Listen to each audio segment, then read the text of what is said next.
this is very approximate. If you are doing this for the first time, you'll probably want to do it and actually measure it out. That's up to you though. So we'll start with this.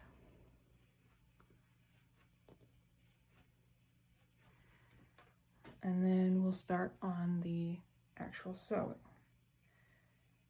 So you'll always want to start in the middle. That's going to be your base stitch.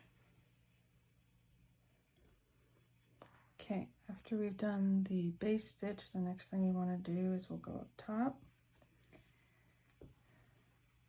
cinch that,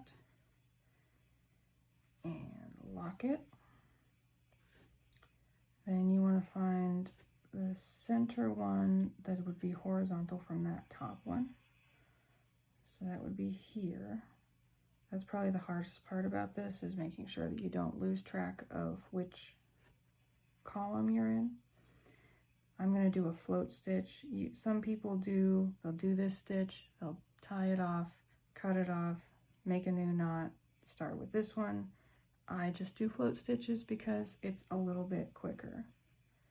You want to lock that base stitch in, then you want to come up here, or you want to come to the bottom, do a cinch stitch, and lock that in, not catching anything that's folding underneath it. I also have a placemat in between the folds of my garment so that I don't catch the other side. So then you need to find the base there, the center stitch of that column, make your float,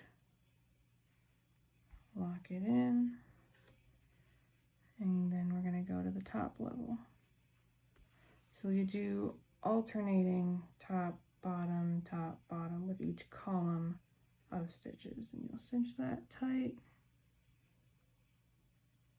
Make sure you get both the base stitch and the cinch in that locking stitch. Back to the base, you want to get a little more than just a single thread of it to make sure you don't have any pulls on your fabric. Nice loose float. Cinch up the bottom.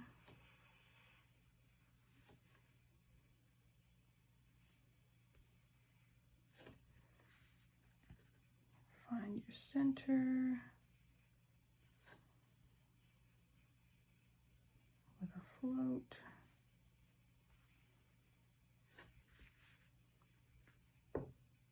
Cinch the top.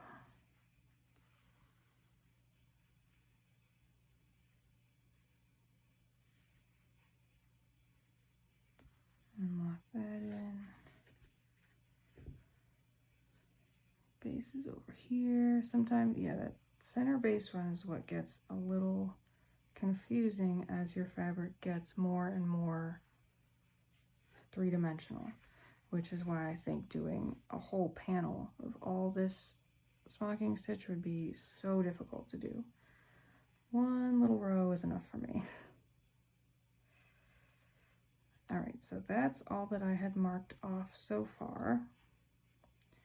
And I'll just do a second lock in because that's as far as I'm going to do. And you can see how this is forming a diagonal line. So there is a certain amount of stretch where those floats can go horizontal to each other, you know, giving you a little bit of extra stretch.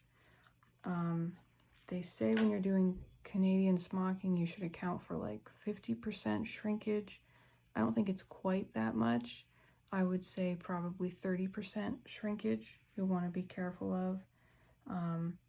The willow was more than enough for me. It's not tight on my waist. It's very comfortable. And so then this is what the other side looks like so far. This side's a little funky because more stitches or more continuing the texture would be good.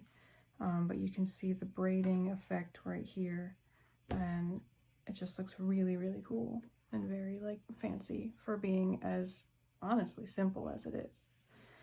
So that's what I have for you today, and I hope you all liked it. And if you have any questions, let me know and I'll do my best to answer them clearly.